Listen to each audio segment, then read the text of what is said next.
Сәлеметсіздер ме, құрметті көрермендер, құрметті домбыра өнерсүйер қауым, домбыра аспабында үйреніп жатқан шәкірттерім болса, сәлеметсіздер ме. Здравствуйте, уважаемые зрители, кто обучается на инструменте домбыра. Сегодняшний наш второй урок посвящен продолжению народного киенес. Сейчас я вам сыграю то, что мы играли на первом уроке, и продолжу то, что мы будем играть сегодня на втором уроке. На нашем этом уроке, да?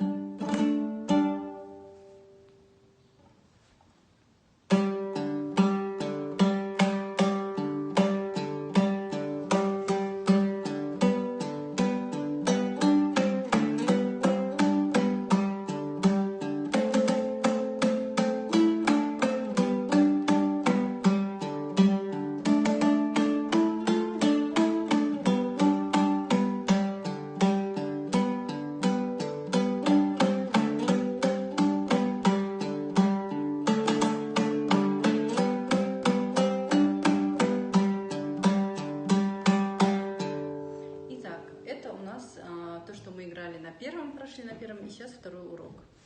Теперь смотрите, ставим наш первый палец на пятый перне. Бесінші саусаққа, яғни екінші нүктеге, өздеріңіз көріп тұрғандай, бірінші нүкте бар, екінші нүкте бар. Төменгі шектің бесінші пернесіне бірінші саусағымызды қойып, және жетінші пернеге бас бармақты қоямыз. Сосын, енді қараңыздар, қағыстарымыз қалай болады? Төмен, жоғары, төмен. Кішкене тезіректеу болады. Сосын, екі жоғары. Төмен, сосын 9-шы пернеге 4-ші саусақты қоямыз. 7-ші пернеге 2-ші саусағымызды қоямыз. Сонда осылай болады. Екі төмен, екі жоғары. Тағы да қайталап шығамын.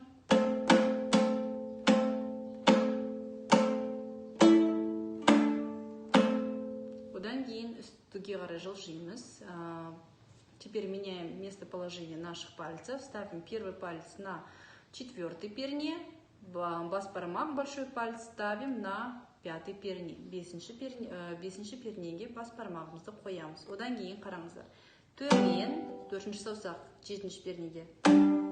Екі төмен, енді жоғары, осы жерде жоғары, жоғары.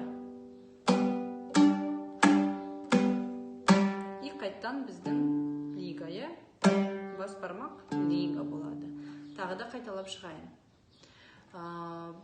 Төменгі шектің 5-ші пернесіне 1-ші саусақты қоямыз, және үстіңгі шекте 7-ші пернеге бас бармақты қойып, төмен, жоғары, төмен, кішкене тезіректе ойнаймыз. Если это считать, то будет на 2. Раз, два. На раз идет 2 штриха. Раз, два, потом 3, 4. Раз, два, 3, 4. Понятно, да? Затем играем вниз. 4-ші саусағымызды 9-ші пернеге қоямыз. 4-й палец ставим на 9-й перне. Потом 2-й палец на 7-й. И возвращаемся к 1-му. И это вот так звучит.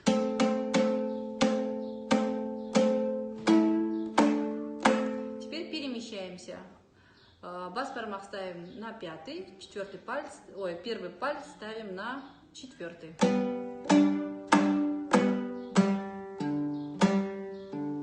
Вот так, еще раз. Теперь вместе сыграем.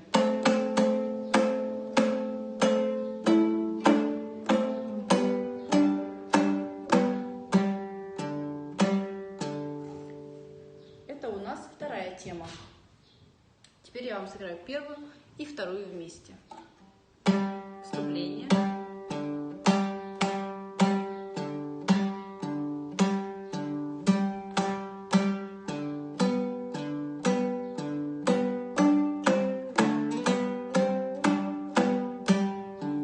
Теперь вторая.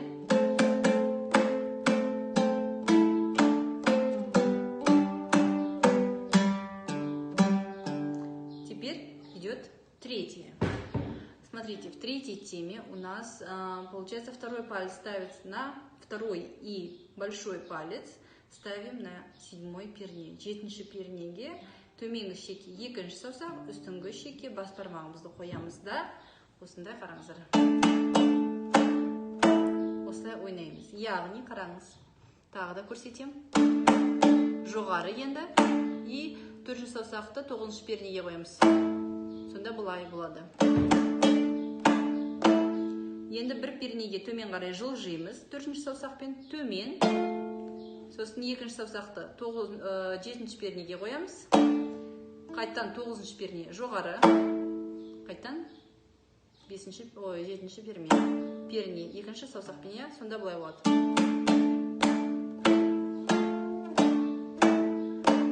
Тағы да ойнайын.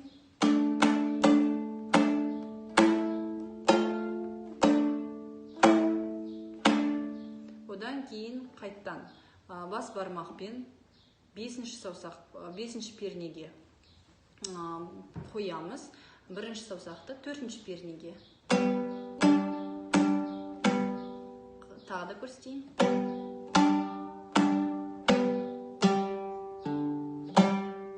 Міне, осы бізде 3-ші темасы болады, 3-ші тақырыбы.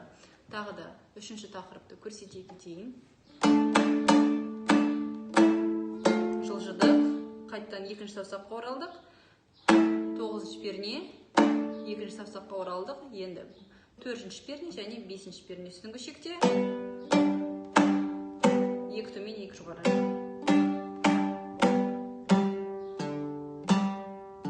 Міне, бізде 3 тақырыпты біз өттік. 1-ші тақырып ол мынау.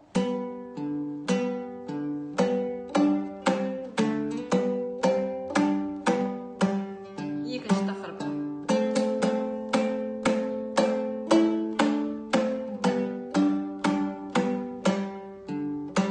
3-ші тақырыбы.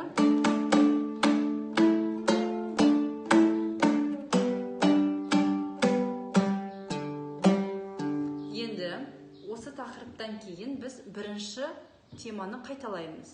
Яғни, ол бұлай.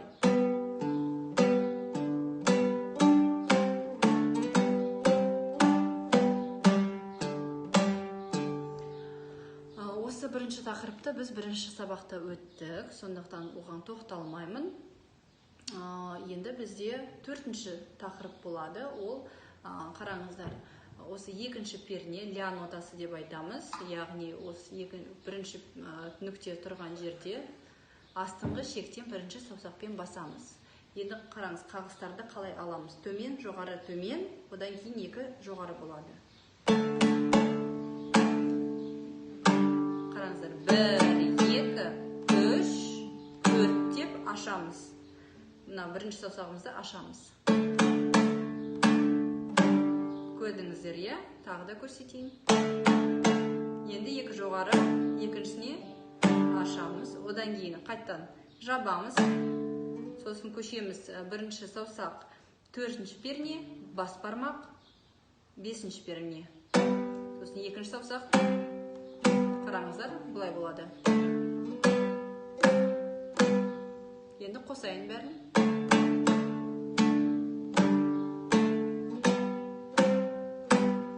Енді осыдан кейін 2-ші саусақты төмен қағыз, сосын 4-ші саусағымызды 7-ші пернеге қоямыз, төмен.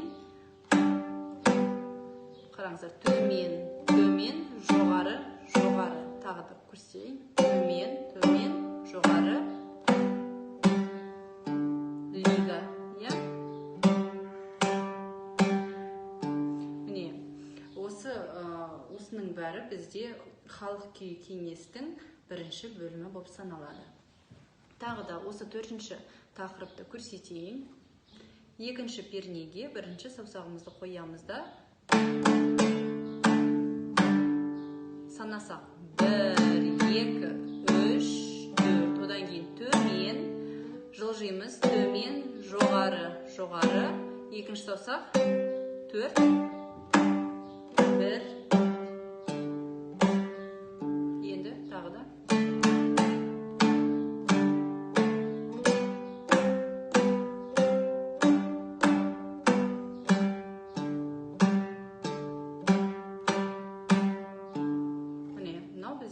бірінші бөлім. Енді сіздерге толығымен ойнап шығайын.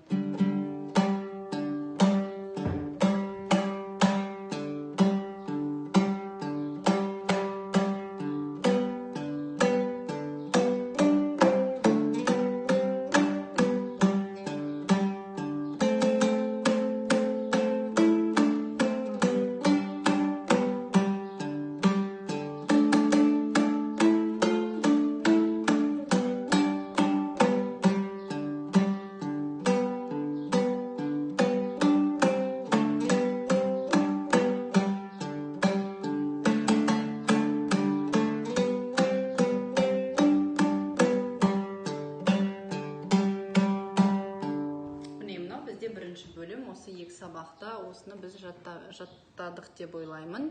Егер сіздерге менің түсіндіргенім түсініксіз болса, сіздер өздеріңізді комментарийіңізді маған қалай сіздерге тағы да түсіндірсем, сондай өздеріңіздің кеңестеріңізді жазып қойсаңыздар, мен міндетті түрде оларды оқып ескеремін. Сіздерге көптен көп рахмет. Спасибо всем, кто был сегодня со мной. Надеюсь, я вам объяснила доходчиво, понятно. Если вам что-то непонятно, прошу вас написать это все в комментариях. Я обязательно это все учту и буду применять. Спасибо всем за внимание. Учите күй, халық күй, кеңес. И, конечно же, на третьем уроке мы продолжим вторую часть.